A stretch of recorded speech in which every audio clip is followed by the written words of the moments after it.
I told you that within the past century, the United States has had over 400 serial killers living within its boundaries, with anywhere from 3,000 to 4,000 victims? Or how about the fact that there are approximately 30 to 50 active serial killers living around us right now? Mortifying, I know. Now, many of you may be asking yourself the very natural question, why? Why would someone do such a thing? Unfortunately, the answer isn't so simple. There are a series of very important factors that act as a sounding board for why they do what they do. These factors include their behavior, their motives, and the last and most obvious, their sanity. All these directly relate as to how a serial killer works distinctively throughout his murders. To begin the study, I will start with the first factor mentioned, their behavior. Now, it is standard for serial killers to be categorized based on their organizational and social skills.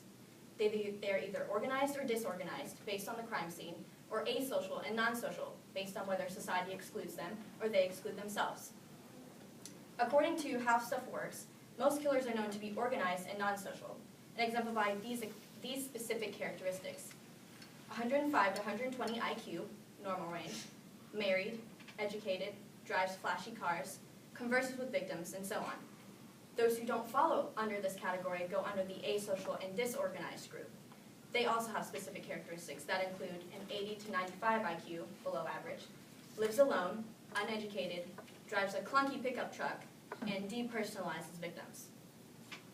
According to a statistic made by Hickey in his Serial Murders and Their Victims article, more than 80% of serial killers are male Caucasian and in their 20s and 30s. Even with these statistics, though, it is difficult to pinpoint a serial killer just based on his looks, because most of them look just like any other average citizen.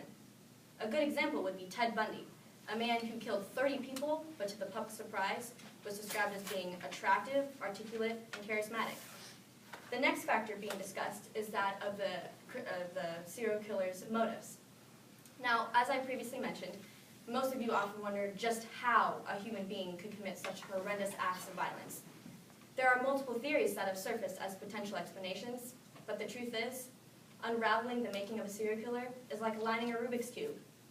The primary theory being made by criminal analysts is that of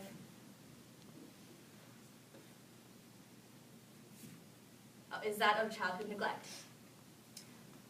In a case study made by the FBI, researchers have found that within a group of serial killers, childhood neglect is a primary pattern.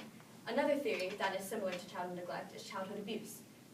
The criminals, during their childhood, were abused and or witnessed the abuse of other family members. This pattern has caused them to become independent. In other words, there's no one but themselves. Our last factor, and most obvious, is the sanity of the serial killer. Is it possible for a person to escape the death penalty just by pleading not guilty by reason of insanity? Let us first look at the U.S. Code's definition of insanity defense. Their definition is, at the time of the commission of the acts constituting the offense, the defendant, as a result of a severe mental disease or defect, was unable to appreciate the nature and quality or the wrongfulness of his acts. Mental disease or defect does not otherwise constitute a defense.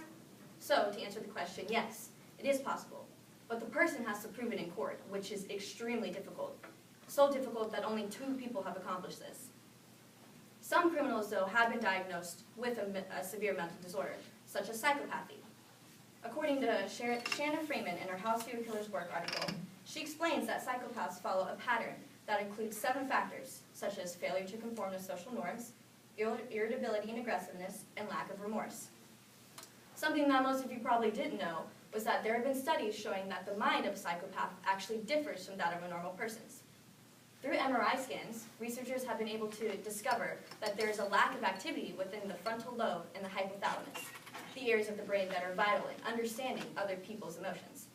Damage to these areas causes an impaired ability to empathize with others and a lack of self-conscious emotions such as guilt and embarrassment. So, as research for a better understanding of what happens in the mind of a serial killer continues, we, as potential victims, are left with these simple facts to attempt to decipher the work of the sick-minded, like those 400 U.S. murderers. Hopefully, within the near future, we'll be able to better detect dangerous activity before lives are savagely taken, and change that number of active serial killers from 50 to 0. But, as for now, we must remain vigilant, because we never know who could be lurking around the corner.